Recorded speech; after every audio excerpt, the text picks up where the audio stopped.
Last year I did a video talking about 7 Souls bosses who broke the rules, and I asked you to leave suggestions of other bosses who also broke the rules in the comments. Today I'm highlighting a handful of your choices, and you can discuss whether you truly feel those rules were broken or not. I'm Billy S, and thank you so much for watching this video. Please consider parrying that subscribe button, maybe leaving a like and a comment as well. It really helps with the algorithm, thank you so much, and let's dive in with our first entry. In any type of RPG, there is one inherent rule that all of them follow, which is the sacred bond between a player and their build. Once you spend that currency and dedicate yourself to leveling up, those levels are yours to enhance as you choose. But would you believe me if I told you that FromSoft's humble beginnings bucked that trend entirely? Commenter Coyote85 says, "How about the final boss in Demon Souls who reduces your soul level permanently? That was really messed up." It's as they say, False King Allant, faced at the end of 1-4, is the final obstacle you need to overcome before initiating the endgame with the old one. He's got a complex moveset and the aggression to match, whether it's wind slices, AoEs, or arena-wide dashes. But his grab is his most dangerous tool because he has mastered the art of the Soul Sucker spell. If it lands, he will pick you up and suck out an entire level from your build. You will permanently lose 1 skill point in your highest non-vitality stat.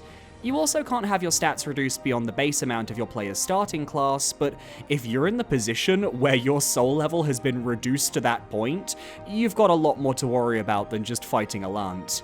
For most players, this will be a minor inconvenience, as your build should already be fully realized.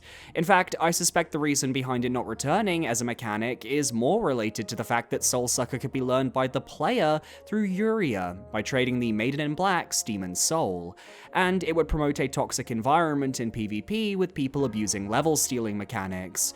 Do you think de-leveling should make a return in Soulsborne, and how would you go about implementing it in a way that doesn't derail a game's balance? Let me know in the comments. Have you ever thought, gee, I love fighting bosses and enjoying all the content that Elden Ring has to offer? That's what you should be doing right after all. Hunting down all the shard bearers and collecting their great runes, especially Malenia and Mohg, who are hidden compared to the rest. Well, you're wrong. You should rush the endgame, as commenter Demi Kate points out. Gideon is a pretty interesting rule break since he gets stronger the more bosses you kill. Sir Gideon Ofnir, the All-Knowing, awaits in the Ashen capital with his staff in one hand and a massive monologue in the other.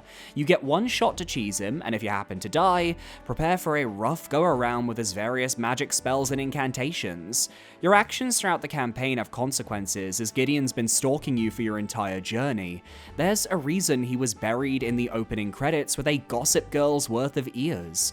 Specifically, depending on which shard bearers you fought, his moveset will change. Killing Rykard will allow him to learn Rykard's Rancor, killing Mohg will allow him to learn Blood Boon, and killing Malenia will allow him to learn Scarlet Aeonia, all without putting in any of the work to actually kill their respective users. Normally, you're incentivized to weaken bosses, but it's rare that a boss gets stronger because of actions you couldn't have predicted. It's a real shame the Law of Causality isn't one of his optional spells, because I'd love to erase that from existence myself. I'll also add that you only need to have killed those bosses for Gideon to learn their spells. It doesn't matter whether you report to him afterwards in the Round Table Hold, his spies have already gotten all the info.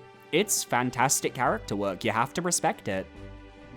In the last video, we talked about Sister Fried, who opened Pandora's box by becoming the first 3-phase boss fight in the franchise. And commenter Caesar Pompey 9583 had to remind me that technically she already was surpassed. You forgot Papa Isshin having 4 phases. I wanted to include this entry in the video as I'm not sure whether I'd count Isshin as having 4 phases, so here's the argument for and against this entry. In defense of 4-phase Isshin, every time you rematch the fight at the end of the game, you have to go through 4 phases of combat.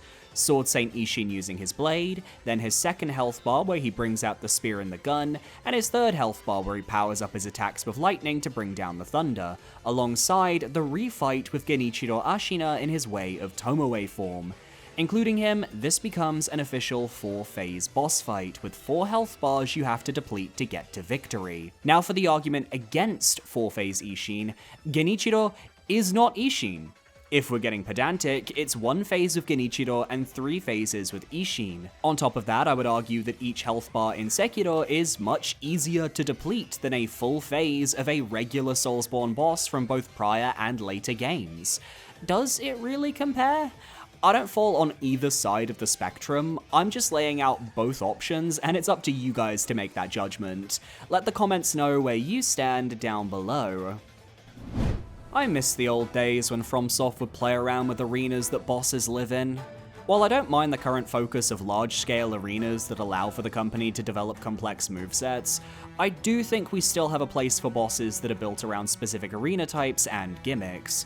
Dark Souls 2 of all the games was one of the most intrepid at changing up the way arenas were used, and while there are many different examples, commenter JustKeepnitReal says, "I don't know if any other boss has this, but with the Flexile Sentry in Dark Souls 2, the room floods over time. The longer you take to kill the boss, the slower you move while the boss has no such restrictions." I wouldn't blame people for not realizing this little quirk of the fight, as the Flexile Sentry is pretty weak even for an early game build, especially for those of us who know how to optimize early on. But if you stay in the flooded ship's cabin for long enough, you'll find your own movements beginning to slow as the water fills higher and higher. This dynamic condition forces you to finish off the fight early to avoid the debuff. However, I think it's a perfect example for this video because the Flexile Sentry doesn't follow by those same rules. He breaks them by completely ignoring the debuff and moving like he normally does. The Sentry is a larger entity than the player, so this does make some sense, but it still feels like he's breaking some sort of rule that you're unable to, and that definitely fits the criteria for this video. It seems like Sekiro's a hotbed for bosses that potentially break from traditional trends. One such example comes from commenter Robo3007, but was also echoed by many others who all said, Owl, who broke the rule that every attack should be safe to use against a boss given a wide enough opening. It also broke the implicit rule that shinobi rules are unique to the player. In general, Great Shinobi Owl and his Owl Father variant are 2 of the most unique bosses in Sekiro because they don't play with the traditional rules the game has established. The first part of the comment is definitely referring to Owl's ability to counter your charged heavy attacks. More accurately, he can Makiri counter your charged heavy attacks, as they use a thrusting motion, no matter how wide your opening may be. This is a skill that is only accessible to the player. Not even Isshin has the ability to halt an attack of yours like that, nor would most of the bosses try to. There's this inherent code of honor in Sekiro that most of the Ashina-aligned bosses aspire to. They will of course try to win by any means, what with Isshin whipping out a gun in the final boss fight, but they're never explicitly underhanded like Sekiro and his shinobi tools. All except Owl. He uses your kit and exploits abilities you've come to know, like the Shuriken and Poison Pools. He even has his own underhanded tricks, cutting off your healing supply for a short while via his explosives. In a way, he's kinda the most predictable boss, because you know a betrayal is coming. You know that he's going to try to catch you out in ways you couldn't expect. He even tries to fake you out midway through his boss fight with a momentary begging for his life. It's actually kinda admirable that he'll do whatever it takes to win, breaking the conventions you've fought up until that point in Sekiro and doing it flawlessly. Runbacks have always been a contentious part of the series. I got into the Souls games when they were pretty frequent, and I've never been terribly bothered by them, though I get why some might find them annoying. If combat's your focus, running through a series of enemies you have to dodge while navigating to the boss gate so you can get your boss fight fix can be a real pain. But Pratic VM1706 believes there's one boss whose runback is so infamous, and it breaks a very painful rule from the series. How could you forget Dark Lurker with that awful runback?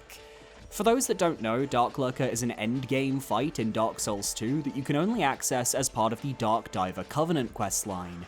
You have to venture into the Dark Chasm of Old at 3 different points in the world, light a torch in each of these zones, and then kill every enemy to unlock the exit.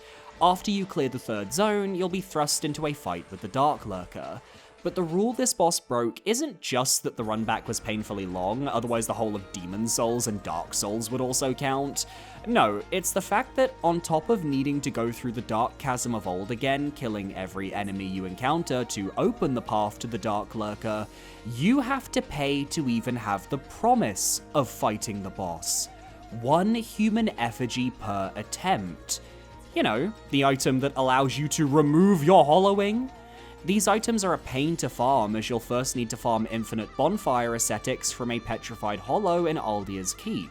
Then spam those bonfire ascetics on the first bonfire in the Forest of Fallen Giants, so you can loot a wooden chest in the Waterfall Cavern over and over again for human effigies. Yeah, I had to do this in preparation for my Dark Souls 2 Soul Level 1 Dark Lurker run. And I'd say it is a hard rule that you don't have to pay to fight bosses in these games. Well, aside from paying the money to even own the game in the first place.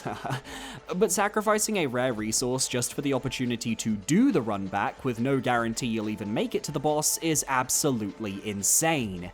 It's a shame too. Dark Lurker is one of the best fights in the game and one of the best mage fights in the series. Let me know if a top 10 mage bosses sounds like a fun topic. Wait a minute, that's not a FromSoftware game, that's Lies of Peak.